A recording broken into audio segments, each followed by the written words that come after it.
Menjadi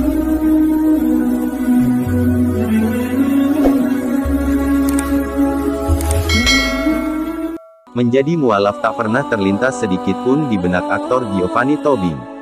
Namun rupanya, takdir membawanya untuk memeluk Islam, dan mengenal seluk-beluk menjadi seorang muslim dengan pengalaman yang tak biasa.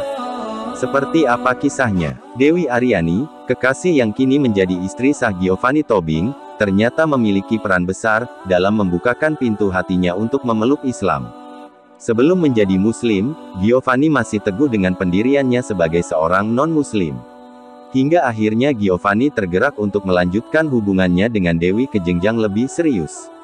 Cuma karena gua kan istilahnya udah mulai harus serius nih, karena dikatakan enggak bercanda lagi. Gua tanya dulu apakah nikahnya gua nikahin anak lo nih bisa beda agama kah? Apa gua yang harus ke muslim? Kenang Giovanni. Rupanya, jawaban orang tua Dewi cenderung agar agamanya sama sebelum melanjutkan ke jenjang pernikahan. Di sini, Giovanni Tobing memilih untuk pindah agama demi bisa menikahi pujaan hati. Terus jawaban dari bapaknya Dewi. Nah, mamanya juga ya dulu ininya, jawabannya, mengarahkannya ke sama-sama muslim gitu. Jadi gua yang convert lah, itu gua yang pindah, jadi muslim, jelas aktor 37 tahun itu. Dalam proses menikah secara agama Islam, Giovanni menuturkan bahwa ia seharusnya sudah menjadi muslim terlebih dahulu, lalu bisa menikah. Namun, momen membaca syahadat itu ucapkan bersamaan di hari pernikahannya kala akad nikah berlangsung.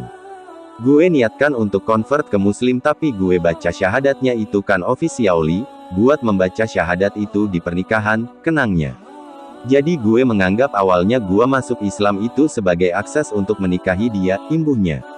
Setelah memeluk Islam, Giovanni Tobing mengaku tak lantas mempelajari keyakinannya itu. Ia bahkan sempat disindir, lantaran tak sholat Jumat oleh tetangganya. Namun ia tetap memilih menjadi dirinya apa adanya. Sang istri pun, diakui Giovanni, tak pernah memaksanya untuk mempelajari Islam maupun segera beribadah.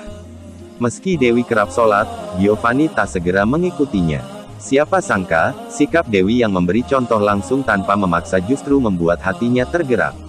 Kayak kalau kita maksa anak, ini nyontohin gitu, bukan maksa. Gue enggak tahu, dia emang enggak mau maksa gue karena melihat gue memang bukan orang religius. Jelas bintang serial Liontin tersebut, bukan tanpa alasan. Sikap Giovanni Tobing yang merasa tak dekat dengan Tuhan lantaran tak pernah diberi contoh oleh keluarganya. Apalagi, keluarganya sendiri memeluk agama yang berbeda-beda, lantaran perceraian orang tuanya. Sehingga keyakinannya pada Tuhan tak begitu mendalam. Usai menjalani hari-hari bersama Dewi dalam satu atap, selang beberapa tahun akhirnya Giovanni mencoba mempelajari Islam. Di awal, Giovanni mengaku mempelajarinya lantaran merasa ingin coba-coba sholat. Jadi turning pointnya, malam tuh gue ngerokok tuh jam 1 pagi. Itu enggak tahu kenapa gue pengin, kayaknya sholat lucu nih. Coba kenang dia. Alih-alih merasa tenang, Giovanni Tobing malah mengalami pengalaman tak mengenakan saat menjalani sholat. Ketika melakukan rakaat kedua di dalam sholatnya, Giovanni merasa ada yang melempar batu ke kolam ikan di dekat kamarnya, yang memicu kekesalan dari dalam dirinya. Gua enggak ngerti, digangguin atau ada yang jatuh atau apa, tapi gua ngerasa, lu kok gangguin gue sih, gue lagi coba kontak nih sama atas, terangnya. Meski begitu, Giovanni tetap menyelesaikan sholatnya hingga 2 rakaat. Di situ, Giovanni sempat merasa marah hingga beberapa waktu. Namun, ia mendadak merasa bahwa pengalamannya itu menjadi tanda Allah SWT sayang padanya.